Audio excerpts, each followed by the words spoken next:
President of Basketball Operations and General Manager James Jones. We'll start with questions. Who do we have? Mark McClune. Mark, Hello, it's your day everyone. today. Hey James, Mark McClune, Arizona's Family Sports. Good to see you. Good to see you. Yeah, as you approach this season, what sort of course are you hoping to charter here for the team based on the decisions you made this summer? I think the big thing for us this season is enjoying the journey to competing for a championship. I thought last year we had some really good moments, and there were too many moments where we didn't really enjoy the grind of competing for a championship. And so the changes we made this summer allowed us to continue to build that, continue with that momentum that we built by bringing back some of our free agents, going and finding a coach that I think fits our trajectory and where we want to go in the short term and the long term. And Bud has been really, really energizing for the group. And so I'm just really excited to get started tomorrow because I think this team really has a chance. Hey James, Gerald Bourget, PHNX Sports. Good to see you. You too. How you doing? Good. I know we've talked a lot about the point guard thing, the pros and cons of that situation. You guys were able to get Monte Morris and then Tyus Jones after that. Now that you do have two more traditional point guards, what kind of stands out as the pros and potential cons of that? I think those two guys, Tyus and Monte, I think Matt talked about it earlier, historically good as far as taking care of the ball and leading their teams. I think what it'll do is give our guys a little comfort and a little more trust in the offense and the ball movement. We want to shoot more threes. We want the ball to pop. We want the ball to move.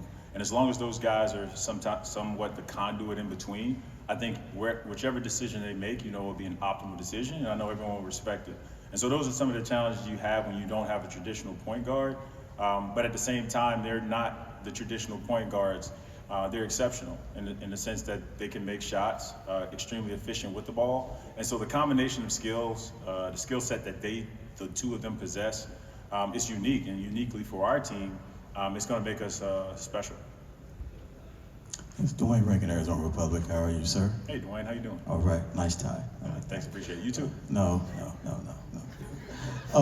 Real quick, just a couple things. One, with Durant and obviously the extension of how much conversation has there been in trying to, A, get that done, and then B, with a three-guard lineup, how do you like that look of Beal, Tyus, and Devin in today's NBA? I mean, well, we love having KD here. We want him here. We'll figure that out. Like Matt said, we don't really talk about that publicly, but the thing we do talk about publicly is like who really wants to be here and who's a great fit for us. And so we love KD. He loves being here. That goes without saying. And then what was the second part of your question? The three-guard lineup. The three guards. Oh, the three-guard lineup. I look at it from, like, we always talk about how you start. You want to talk about how you start. You definitely want to talk about how you finish. But when you have three guards out there, what it means is that you're dynamic. The other two guys out there, whoever they are, the 4, the 5, however you want to categorize them or classify them, they're always one pass away from a playmaker. And that's helpful when you're talking about a high-powered offense like us. I talked about it when I said having Monte and Tyus as the conduit or the intermediary between two sides of the floor will give everyone a little more confidence and trust that the right plays will be made. So now we just added another player out there who can make the right plays, make the right shots, make the right decisions, and make us more efficient offensively, which to us is our competitive advantage given that we have three of the best from a guard perspective with Devin and Brad and KD. We have three of the best offensive players in the game. Hey James, Brendan Clean, Locked On Suns podcast. Last offseason, you used the phrase mid-prime veteran quite a bit with some of the players that you targeted to round out the roster. What made you lean more toward guys like Mason and Monte and Tyus, who are clearly kind of in their prime veteran players, as opposed to that approach to get that depth around the big three? Well, we're different this year, and I think every season is different, especially when we talk about leadership. We have an entirely different coaching staff, entirely different strategy for winning, and our team has matured. So a year with Devin and Kevin playing their games, as you saw in the Olympics, it continues to evolve, and they complement each other. And every time you have a tweak or a shift in the way the game is played amongst your core players, you have to think about how that impacts your role players, your secondary players, your backline players, your starters that accompany those guys. And so as our team continues to shift, every year our focus will have to be different, given the constraints that we have from a team building perspective. I thought we did a fairly good job retaining our free agents so that we had that continuity, because those guys adjusted their style of play to fit our core guys. And so if we can continue to stack that and build that and grow that, I believe we give ourselves a chance to compete. James, Richard Sines, Fox 10. Good to see you. I can see. You talked about your excitement for this season because you feel this team has a shot. You know, if anybody knows what a championship team looks like, it's you. You've done it 3 times. What is it about this particular group that makes you say this is it? One, when you go through what we went through last year, the ups and downs, the injury battles, the struggles, the way our season ended last year, you can tell right away in the summer where the guys are about it, if they're really in for that championship fight. And we've had great participation in the gym. Devin and Kevin were playing in Paris. We had the rest of our guys who were here in the gym every single day. Our guys started playing pickup basketball the first week in September, and not like guys normally do when they just come into the gym and try to get a sweat. I mean, they were really working together to get better. And so when you start to see those signs, it gives you confidence, because you know those are the times they don't have to be here, but they choose to be here, working together and trying to gain a competitive advantage.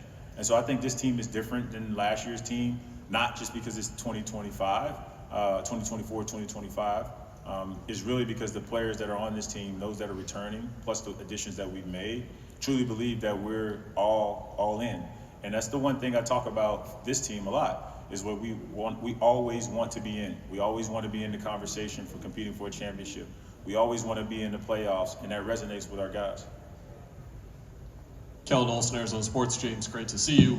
With Brad in his role last year on the team and how you guys at times had him being the point guard, Tyus and Monte come in, how do you expect that to free up Brad and allow him to get back to the player that he's been in the past? Brad's a player, so I think it'll give him a little more balance where he can get to his natural position as a 2 guard.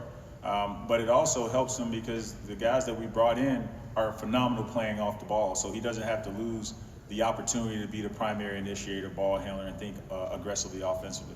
So I think he'll be in a really good spot. And when you talk about sharing the game, I think the lessons that we learned last year, if you ask Devin and Kevin, is that they can do more to share the game because they trust and they know who they're playing with. So I expect Brad to be great and get back to that confidence level as an off guard that he's always exhibited as a player. Hey James, Shane on Forbes. You mentioned it seems like a big theme is getting up a lot more threes this season. I'm curious, what's the level of buy-in you've gotten from the big 3 specifically, given that they're historically mid-range heavy players? They've been great. Those guys are shot makers, right? And if the shots that are presented, the shots that are created are threes, they'll take them. And if the shots that are created are mid-range shots, they'll take them as well. For us, it's really just timing. Right? Like last year, a lot of our offensive sets got us late in the shot clock where we didn't have the opportunity to collapse the paint, drive, kick it, and get to a second side or backside 3. I think we'll be able to do that with an emphasis on pace and just really more about the positional alignment on the floor. So they're all in on it. They love scoring. They know that 3s are worth more than 2s. And if we can create more catch and shoot opportunities for them, they gladly take them. James, I'm sorry, somebody have the mic? Yeah. Dana has it. Yeah, I'll get over to you when I'm done.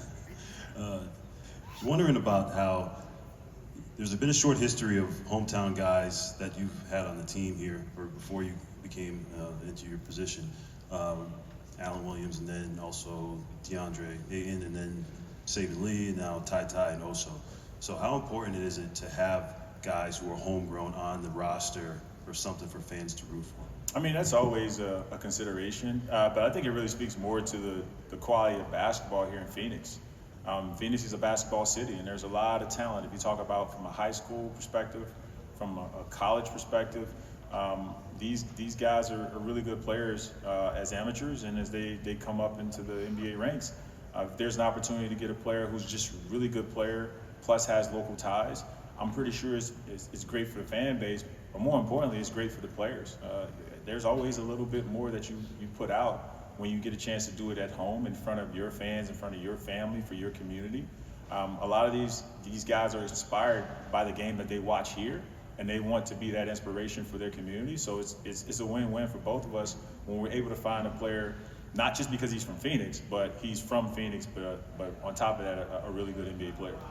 Doug, last one with James.